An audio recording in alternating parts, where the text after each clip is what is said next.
Sir दलहनी फसलें अब एक और मार्केट आ रही है, आपने अच्छा इसका संज्ञान लेना चाहते हैं।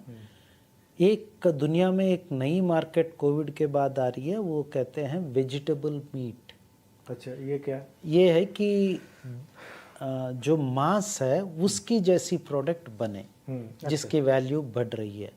आपको ताजुब होगा कि 2020 में इसका केवल अमेरिका में $25 बिलियन की मार्केट थी और आज ये $200 बिलियन की मार्केट है और काफ़ी एक्सपोर्ट होता है। और आपको ये भी ताजुब होगा कि दुनिया की सबसे बड़ी vegetable meat factory Abu Dhabi में है।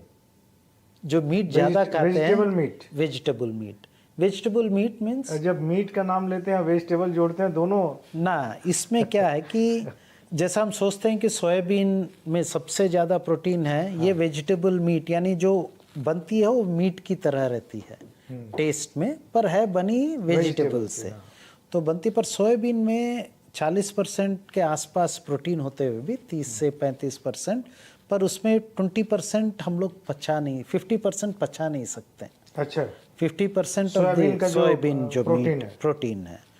तो दूसरा है ये, जब आप इसका प्रोटीन का हम लोग कहते हैं कोलॉइड, जब बनाते हैं तो उसका टेक्सचर लेदर चमड़ी की तरह हो जाता है, जो मीट ईटर्स पसंद नहीं करते हैं। जबकि मटर से जो प्रोटीन निकाल के उससे यदि वेजिटेबल मीट पैटी की तरह बनाते हैं या चना से बनाते हैं तो कोई बता नहीं पाएगा कि ये मांस का टुकड़ा है कि वेजिटेबल मीट है। अच्छा, तो आजकल कुछ किसान हैं और कुछ एंटरप्रेन्योर्स है अपने यहाँ। एक मिस्टर हीरा है केरला से, प्रोटीन कोलॉइड, प्रोटीन से मीन्स चने से प्रोटीन एक्सट्रैक्ट करके लिक्विड फॉर्म में एक्सपोर्ट कर रहे हैं। अच्छा। इसका नया मार्केट है।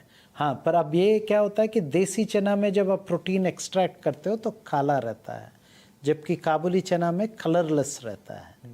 दूसरा है चना हो, अरहर हो, मटर हो, इसमें प्रोटीन के साथ साथ अमीनो एसिड्स, आम्ल तत्व भी बहुत अच्छे हैं, जो एसेंशियल अमीनो एसिड जरूरी है।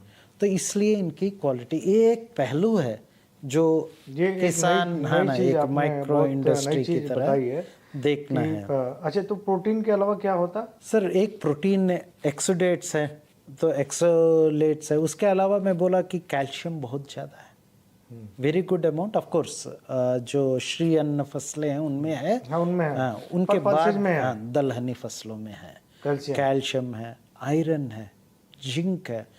हमारी IRA से, भारतीय कृषि अनुसंधान संस्था से, मसूर की ऐसी प्रजाति रिलीज की गई जिसकी आयरन एंड जिंक बहुत हाई है, 40% and 73%, which is much higher, जो आपकी धान और मक्का से भी ज़्यादा है।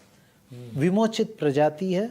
उन्होंने international centre for agricultural research in dryland area, ICARDA के साथ मिलके बनाई है। अगर ये वीडियो आपको पसंद आया है तो इसे लाइक जरूर करें।